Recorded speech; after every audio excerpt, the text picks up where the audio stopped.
right, Jeff Goodman, Bob Ryan here for the Garden Report on CLNS Media. And what are we going to talk about? We got to talk about the return of Kemba, Bob. The return of Kemba. And I know we don't have Jason Tatum, so it's kind of like swapping out here. You're not looking at the full Celtics team yet. No. But, man, it is good to see Kemba and that smile back on the court.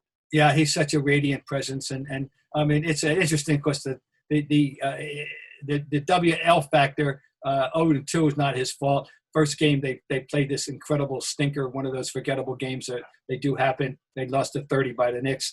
But the thing is, and he was like 3 for 9, I believe, but he moved well. And he told us afterward, the most important thing, he felt great. He doesn't have to think about, if I do this, if I step back, am I going to be in pain or how much pain or anything else.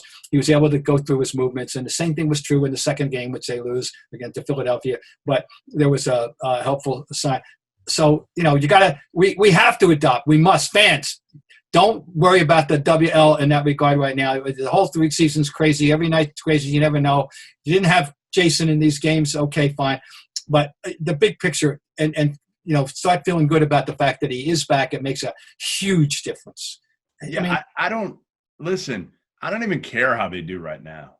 I don't think it matters what seed you get because ultimately, again, you're going to have to go through one in Milwaukee or Brooklyn, fairly early on, to get to the Eastern Conference Finals regardless. So to me, it's more about what they're going to need to do is figure out the chemistry between these 3 guys now because things have changed, right? Like, yes, Jaylen Brown is now a guy where he was kind of a piece the last time they were on the court together. Now he's a guy. Kemba's clearly number 3 in the pecking order.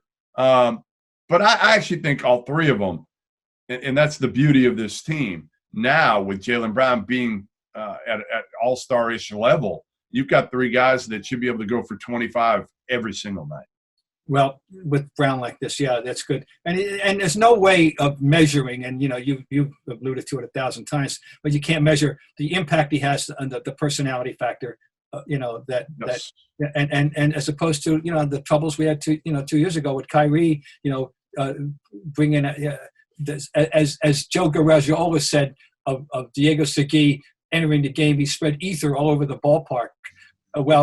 Great line. And this is, Kyrie had a negative effect on the psyche of the kids, the 2 great young players. There's no question about it. And you're right. Like, we forget about that. We forget about the calming influence and the positivity that Kemba gives these guys, period. Yes. Like, I know he wasn't good in the playoffs, but I think we chalked that up partially to the fact that he obviously wasn't close to 100%. If Kemba's 100%, and we don't know if he'll get back there, but if he is, he's a guy that can get into the seams of the defense, make plays for himself, for others, and he adds a completely different dimension. And then, to be honest, then you look at the bench, and it's so much stronger. Once I don't know what they do. What Brad does in crunch time, it probably depends on who they're playing. But are you going with Kemba, Smart, Tatum, Brown, and either Tristan or Tice? Or do you try to put both of those guys out there? I like the guard lineup much better, especially if you throw Tristan out there who's such a ferocious rebounder. Yeah, I know he's not 7 feet, but, man, he plays hard. And if you go, splitting Tristan Thompson and Tice, to me, 24 minutes apiece, and just let them play as hard as they can.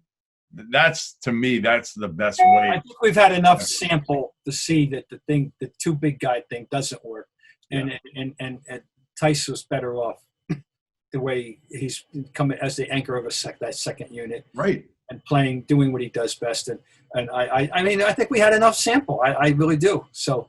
I'm hoping that that's the way Brad sees it. You go Tice and your guards are Teague and Pritchard coming off the bench. That's solid. That's way better than it was last year. Yeah.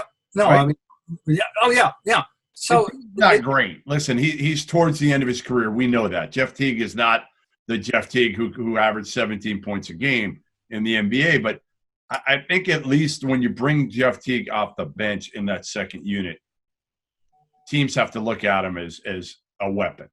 and he can be dangerous, and you can't leave him completely open. He can make shots. So I think, and Pritchard's been obviously, man, as pleasant of a surprise as there's probably been among that rookie class. So I think, again, if you get a healthy Kemba, close to 100%, and you get Tatum back soon here, then you've got, to me, a team that is going to be fun to watch, Bob, and they're going to be able to score at a high clip, and they should be pretty good defensively too. Yeah, I agree. So the watchword for the fan is patience. Really, truly, they hate to hear that all the time, like what sport it is, what the soccer, but really, it's the truth, and in this regard. So there's still a possibility of having a really nice team down the road, a really nice playoff team. I'm hopeful for that, and I don't see any reason why I can't be. There it is. Bob Ryan says patience, especially with Kemba Walker. So there you have it. Goodman, Ryan, Garden Report, CLNS Media.